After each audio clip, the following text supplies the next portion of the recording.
आप सबको प्रभु यीशु मसीह नासरी के नाम में मेरा नमस्कार। मंच पर मौजूद सब गुरुजनों को मेरा सादर प्रणाम। खासतौर से गुरु जी, आपको मेरा प्रणाम। आप जो ये बड़ा काम कर रहे हैं, जो लोगों की समझ के बाहर है, परमेश्वर आपको बहुत आशीष, बड़ी तरक्की, अच्छी सेहत, तंदुरुस्ती दे, ताकि सालों साल आप ऐसा काम करते रहें।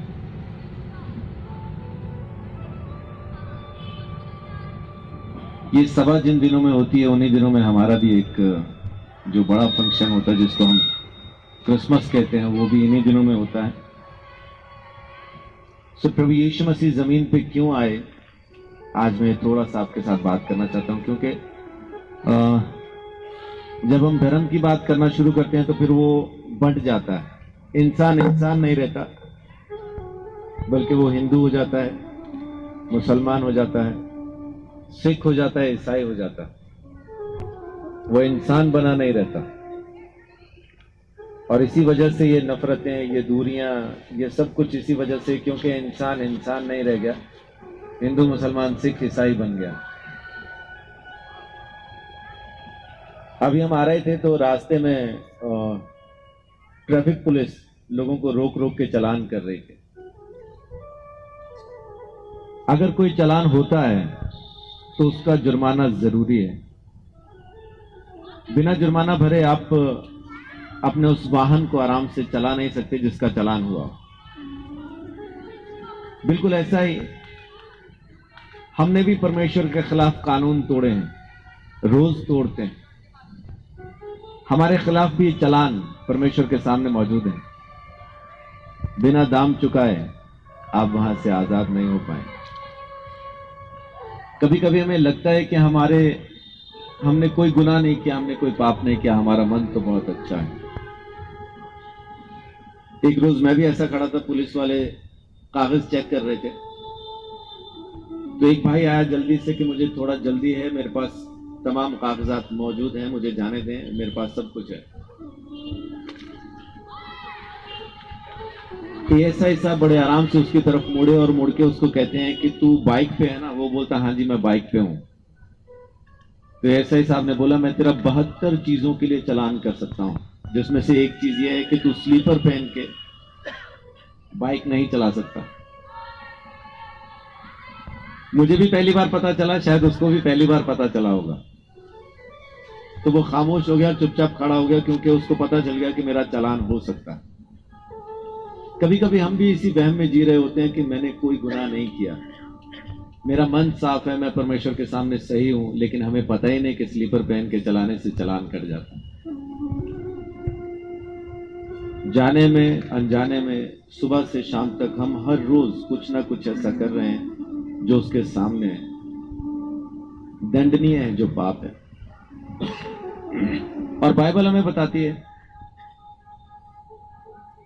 कि हर एक पाप का जो दंड है वो मौत है। मौत का मतलब मर जाना नहीं है, मौत का मतलब है अलग होना।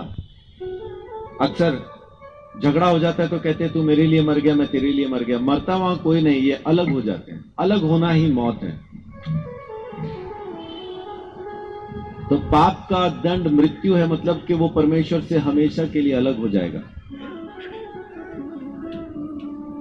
उसका दाम चुकाने के लिए प्रभु यीशु मसीह जमीन पे आया। वो जो चालान हमारे खिलाफ कटे हुए हैं, जमीन पे रह के अगर हम अपने कर्मों से उसको निपटाना चाहें तो श्रीमद् भगवत गीता में श्री कृष्ण कहते हैं परमेश्वर भले या बुरे काम स्वीकार ही नहीं करता। तो वो दाम खुद परमेश्वर का खून है, ये ऋग्वेद हमें बताता है। दैत्यारण्य का उपनिषद का 3रा श्लोक कहता है कि खून बहाए बगैर पापों से छुटकारा नहीं मिलेगा, लेकिन वो खून खुद परमेश्वर का होना चाहिए। और जब तक वो दाम चुकाया ना जाए, जब तक वो कीमत अदा ना की जाए, तब तक कोई अपने गुनाह से आजाद नहीं हो सकता। और इसी काम के लिए प्रभु यीशु मसीह जमीन पे आए और उन्होंने आके सारी मानव जाति के लिए, यहां थोड़ा सा मैं स्पष्ट करना चाहूंगा किसी धर्म के लिए नहीं, किसी एक धर्म के लिए नहीं, एक क्या किसी भी धर्म के लिए यीशु मसीह ने अपना खून नहीं बहाया। उसने इंसान के लिए अपना खून बहाया। जो कोई चाहता है कि मैं अपने दंड से आजाद हो जाऊं, अपने गुनाहों से छूट जाऊं, उस परमेश्वर ने एक मुक्तिदाता को जमीन पे भेजा। उसके लहू बहाने से सारी मानव जाति अपने पाप के दंड से आजाद हो गई। मेरे जैसे बहुत से आए, बहुत से आते रहेंगे जो मार्ग बताएंगे, ये मार्ग वो मार्ग, लेकिन यीशु मसीह ने कहा मार्ग मैं हूं। वो खुद परमेश्वर की तरफ से मार्ग बन के जमीन पे आया ताकि हम उसके द्वारा खरीदे जाएं और परमेश्वर की संतान बन जाएं। लेकिन हम लोग परमेश्वर को तलाशने की बजाय, क्योंकि अपन लोग थोड़ा सुस्त लोग हैं, हमें पकी पकाई चाहिए, परमेश्वर को तलाशना नहीं चाहते, बल्कि जो कुछ सामने आ जाए उसी को परमेश्वर मान के अपन आराम से पूजने के लिए तैयार है। क्यों? क्योंकि ये आसान है ना हमारे लिए। हमें परमेश्वर की तलाश नहीं है, हमें परमेश्वर की जरूरत है। जिस रोज आपको परमेश्वर की तलाश हो जाएगी, उस रोज वो आपको मिल जाएगा। अभी तक तो सिर्फ जरूरत है, मेरा ये काम हो जाए, मेरा वो काम हो जाए, ये चढ़ा देंगे, वो उतार लेंगे, उधर जाएंगे, ये कर लेंगे, ऐसा बहुत कुछ। यानी जरूरत के लिए हम परमेश्वर को याद कर रहे हैं, उसको याद करने के लिए याद नहीं कर रहे हैं। जिस रोज आप परमेश्वर को तलाशेंगे, जिस रोज आपका रिश्ता उससे हो जाएगा, उस रोज सब कुछ हो जाएगा। और वो धर्म में नहीं आएगा, मैं ईमानदारी से आपको बता रहा हूं, यहां आपको कहता हूं, उसके सामने ये प्रकट हो जाएगा कि किसी भी धर्म के लोग उसके सामने नहीं होंगे, ना हिंदू, ना मुसलमान, ना सिख, ना ईसाई। उसके सामने सिर्फ वो लोग होंगे जिन्होंने अपने पाप को स्वीकार कर, उस मुक्ति के दंड को, उस दाम को स्वीकार कर उस परमेश्वर के पास आने के लिए अपने आप को चुन लिया। परमेश्वर से प्रेम करें, परमेश्वर से मोहब्बत करें, उसके साथ एक रिश्ता बनाएं। वो बाप है, पूजने की चीज नहीं है।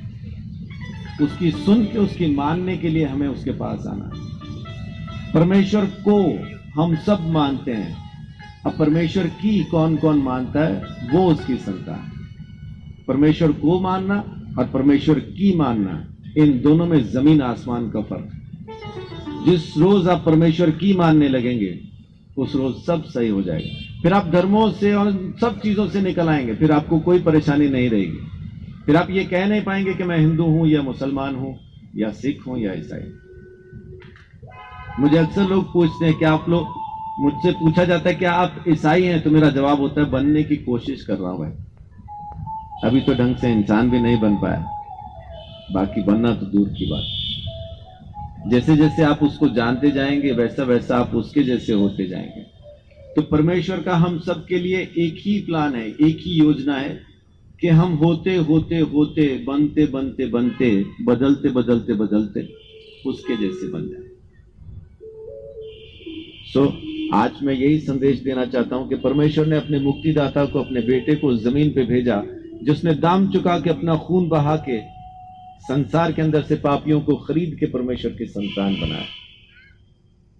जो कोई इस बात का विश्वास करता, वो यूं उद्धार पा लेता है और परमेश्वर की संतान बन जाता है। परमेश्वर आप सबको बहुत आशीष दे, बड़ी बरकत दे।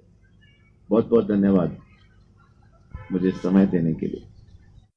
दोस्तों, अभी इस वीडियो में आपने देख लिया होगा कि ब्रदर संजीव चौधरी ने कितने अच्छे तरीके से प्रचार किया, और ये एक प्रोग्राम है सर्वधर्म सभा, उसमें उन्होंने इनको मौका मिला बोलने का, और उन्होंने कितने अच्छी तरीके से समझाया सच्चे परमेश्वर, जीवित परमेश्वर के बारे में। मैं सोचता हूँ आपको बहुत आशीष मिली होगी, और जो भी आपको आशीष मिली है वो आप कमेंट करके ज़रूर बताइए।